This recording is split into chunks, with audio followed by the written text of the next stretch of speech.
नमस्कार, मैं मनीष कुमार वर्मा। इस न्यूज में आप लोग को सुनाएंगे हेमंत पांडे कानपुरिया अंदाज में किस प्रकार व्यंग्यात्मक कविता से जाने जाते हैं। आइए सुनते हैं मोदी जी का अंतरंग। सर, पहला कारण यह है कि मैं कानपुर में रहता हूँ। दूसरा कारण यह है कि मैं कार से चलता हूँ। कानपुर वाले की कार जिस दिन से पलटी थी, हमने उसी दिन कसम खा ली कि बीजेपी वालों को हम बिल्कुल नहीं लपेटेंगे, नहीं वो कब हमको लपेट दें इसका कोई भरोसा नहीं है। एक बार ताली बजा के शुरू कर दीजिए। प्रशासन के बड़े लोग बैठे हैं। गौरव भैया को नमन करता हूँ। हमारे संतोष भैया कानपुर में थे। यहाँ पर आगे प्रशासन के बड़े अधिकारी हैं।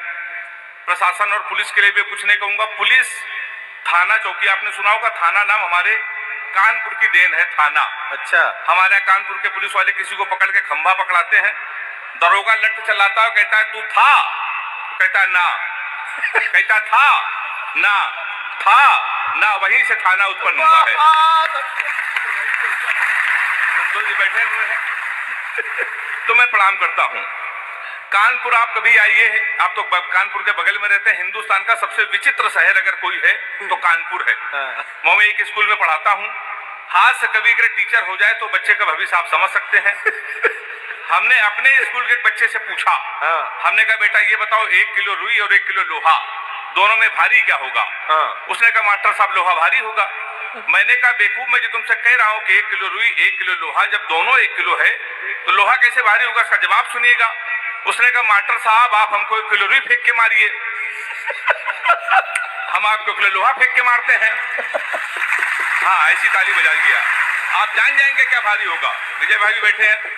हमने दूसरा क्वेश्चन पूछा, हमने कहा हिंदुस्तान में सबसे तेज उड़ने वाले पंछी का क्या नाम है? उसने जवाब दिया हाथी। हमने खड़े हो जाओ तुम्हारे बाप क्या करते हैं? उसने कहा योगी जी की बुलडोजर चलाते हैं। हमने कहा बैठ जाओ, हाथी सही जवाब। बहुत अच्छा। तो मास्टर जी बड़ा होशियार होता है भाई साहब। मैं उसी कानपुर से आया हूँ। इतना अद्भुत शहर हमारा है। कभी आप बनारस जाइए, आप तो जाते ही होंगे, बनारस जाइए, रेलवे स्टेशन पर उतरिए, वहां लिखा रहता है बनारस का पान आपका स्वागत करता है। कभी आप जाइए। आप कभी आगरा जाइए, वहां उतरिए, वहां लिखा रहता है आगरा का पीठा आपका स्वागत करता है। हमारे कानपुर आइए, रेलवे स्टेशन पर उतरिए, वहां लिखा रहता है रूपानी चप्पल आपका स्वागत करता है। मैं उसी कानपुर से आया हूँ साहब। अभी दादा कुमार सर के आशीर्वाद से मैं लाफ्टर चैलेंज में पहुंचा। मैं जब वहां शूटिंग कर रहा था तो वहां से आया तो सर मेरी घड़ी खराब। मैंने गौरव भैया जीवन का सबसे बड़ा पाप ये किया, कानपुर वाले से टाइम पूछ लिया, हमारी घड़ी खराब। हमने कहा टाइम क्या हो रहा है? तो हमसे कहने लगा ऐसा गुरु तुरंत यहाँ से निकल लो, टाइम बहुत खराब है। तो हमारे मुंह बिल्कुल मत लगना, नहीं तो तुम्हारा टाइम भी खराब हो जाएगा। तो हमने कहा टाइम ने बता दे, ये बता दे तेरा मूड क्यों खराब है? तो उसने कहा भाई साहब एक लड़की को हमने इतना कहा कि बड़ी कमजोर है, कुछ खाया कर, वो हमारा 50,000 रुपए खा गई। तुम साले हमारे मुंह लगे हुए हो। हमारे मुंह बिल्कुल में लगना बहुत भरे बैठे हैं। तुमने कहा ऐसा क्या है? क्या लगा है कुछ नहीं, एक लड़की के चक्कर में 5 साल से लगे थे। हम समझते थे हमसे प्यार करते हैं, मुझसे प्यार करते हैं, तो इसमें हुआ क्या? कहीं हुआ कुछ नहीं भाई साहब, हमारे नगर निगम का चुनाव चल रहा है, उसको मिल गई है पार्षद की टिकट। पूरे शहर में होल्डिंग लगी है युवा दिलों की धड़कन पुष्पा पाल। तुम साले हमसे टाइम पूछ रहे हो। लोग तो नारा लगा रहे हैं मोहर मारो तान के पुष्पा को पहचान के। कल एक लड़का कान में नारा लगा रहा, 10 बार हाथ उठा के ताली बजाना, लैया बड़ी करारी है, पुष्पा पाल हमारी है। तो सब हमारा उत्तर प्रदेश सबसे अद्भुत है। सर तो हमारे दिल्ली से आए हुए हैं। आप कभी दिल्ली जाइए, बंबई जाइए, बंबई के लोग अगर पैसा आ जाए तो अपने बच्चों का कैरियर बनाने के लिए सर करोड़ों खर्चा करते हैं। हरियाणा के लोग अपने बच्चे को स्टार बनाते हैं, स्पोर्ट्स में भेजते हैं, करोड़ों खर्चा। उत्तर प्रदेश एक ऐसा प्रदेश है जहां कैरियर बनाने के लिए कोई खर्चा नहीं। 250 का कुर्ता लीजिए, 350 का सफेद पैजामा, 50 रुपए का काला चश्मा, 40 रुपए गले में डालने वाला अंगोछा। हमारे यहाँ तैयार हो जाता है युवा हृदय सम्राट। ये केवल हमारे उत्तर प्रदेश में होता है सर। तो मैं उसी उत्तर प्रदेश का रहने वाला हूँ। लोग बड़ी तुलना करते हैं तुम्हारा उत्तर प्रदेश कितना नकारा है, कितने आलसी लोग हैं। अभी जब हरियाणा के बच्चे ने भाला फेंक के स्वर्ण पदक जीता तो एक वीर रस के कवि ने हमसे कहा अगर यही भाला हम पाकिस्तान में फेंक दें पाकिस्तान तो निपट जाएगा। हमने कहा इसमें हिंदुस्तान की बेइज्जती है, भाला इतना बड़ा, पाकिस्तान इतना बड़ा। 4 लाइन में मैंने पाकिस्तान को निपटा दिया है। अगर वो निपट गया हो तो मुझे तालियां बजा के मुझे बताना। मैंने लिखा, कपड़े जिस पे टंगते हैं वो कीली फेंक के मारेंगे, कसी हुई ना मिल पाई तो ढीली फेंक के मारेंगे, जो भाला फेंका नीरज ने वो चीन की खातिर रखा है, पाकिस्तान तुमको तो हम तीली फेंक के मारेंगे। हम लोग सब ऐसे ही निपटा देते हैं पाकिस्तान को। लोग बड़ी तुलना करते हैं, पाकिस्तान हमसे कहता है हम कश्मीर ले लेंगे, कश्मीर ले लेंगे, कश्मीर ले लेंगे।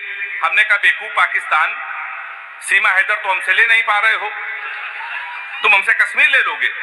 तो लोग बड़ी सब तुलना करते हैं कि हरियाणा के लोग स्वर्ण पदक जीतेंगे, उत्तर प्रदेश के लोग कितने नकारा हैं। हमने कहा इसमें बहुत बड़ा अंतर है।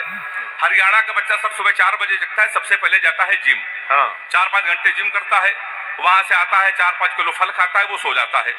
शाम को 5 बजे फिर वो सो के उठता है, फिर वो जिम जाता है, फिर 4-5 किलो फल खा के 2-4 घंटे टहल के सो जाता है। हमारे उत्तर प्रदेश के लड़के कानपुर मल्लावा के 9:30 बजे सुबह सो के उठते हैं, वो भी तब जब उनका बाप उनको लतियाता है। सबसे पहले वो जाता घर के नजदीक पुलिस चौकी, दरोगा के साथ एक सेल्फी लेता है, फेसबुक पे पोस्ट करता है, नए चौकी इंचार्ज रामकिशोर कनौजिया भाई साहब का सानिध्य प्राप्त हुआ। ताली हाथ उठा के बजाय एक बार जोरदार। क्या बारीक बात पकड़ी है भाई। ये हमारे उत्तर प्रदेश में होता था। शाम को वो सो जाता है, शाम को जब वो सो के उठता है संतोष सर, तो 7-8 लड़कों से जो बियर की बोतल खोलता है, उसी दरोगा को प्रेशर में लेने के लिए स्पीकर खोल के फोन करता है, दरोगा जी नमस्कार, पहचाना। अब दरोगा जी समझते गुरु समय इसके मुंह न लगो, इस समय तो उसके लगी हुई है। दरोगा उसका फोन काट देता है, फिर वही दरोगा 12 बजे मारते मारते उसको थाने लेके आता है। अब की सेल्फी डालता है वो दरोगा, गुड्डू भैया 100 ग्राम चरस के साथ धरे गए। फिर गुड्डू भैया की होती रात भर कुटाई। 3 दिन बाद लोकल विधायक उसकी पैरवी करता है, फिर वो छूट के आता है, फिर वो विधायक बनता है। हम कवियों को बुला के सुनता है, ताली बजा सकते हैं। गौरव भैया यहाँ के लिए नहीं है, हमें सुरक्षित कानपुर भी जाना है। तो हमारा उत्तर प्रदेश बहुत अद्भुत है। 2-4-5 मिनट केवल मैं आपके और रहूंगा। रश्मि जी, गजेंद्र प्रियांशु जी श्रृंगार के बहुत बड़े कवि हैं। ये लोग आएंगे, आपको प्यार मोहब्बत की बातें बताएंगे, भटकाने की कोशिश करेंगे। मैंने प्यार मोहब्बत के विषय में सर कोई कविता नहीं लिखी, ऐसा नहीं कि कोई प्रेमिका नहीं है। योगी जी की सरकार, जब योगी जी की सरकार उत्तर प्रदेश में नहीं थी तो 15 प्रेमिकाएं थी। जिस दिन योगी जी उत्तर प्रदेश से मुख्यमंत्री बने, हमने सबसे राखी बंधवा लिया, क्योंकि सर्वाधिक कुटाई किसी की यूपी में हुई तो प्यार करने वालों की। तो मैं प्यार मोहब्बत से बहुत दूर रहता हूँ सर, दूर से ले रहता हूँ। लड़कियों की बीमारी है, किसी लड़की से कोई क्वेश्चन पूछ लो तो इतना उठपटांग जवाब देती है। हमने एक लड़की से पूछा, हमने कहा तुम्हारा फेवरेट कलर क्या है? कहने लगी स्टूपिड कहीं के।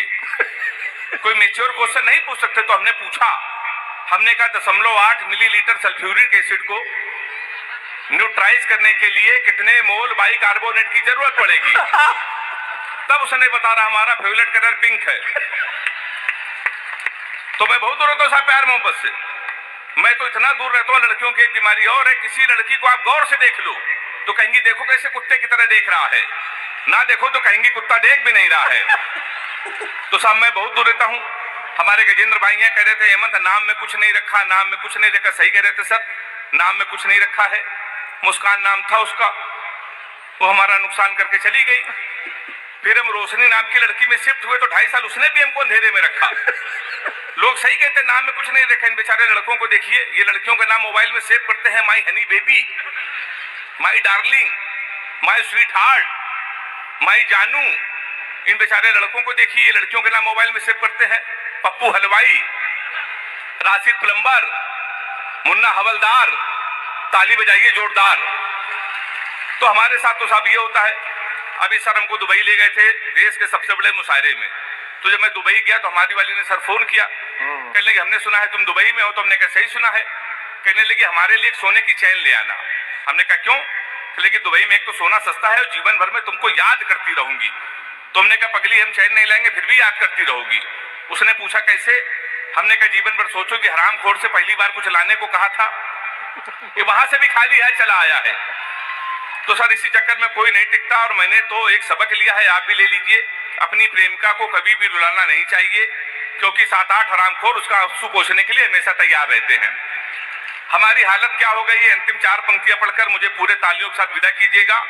एक एक प्रेमिका को बांट कर ले गए, जो नहीं माना उसे डांट कर ले गए। जिस पेड़ पे बांधा था मोहब्बत का धागा, नगर निगम वाले उसे भी काट कर ले गए।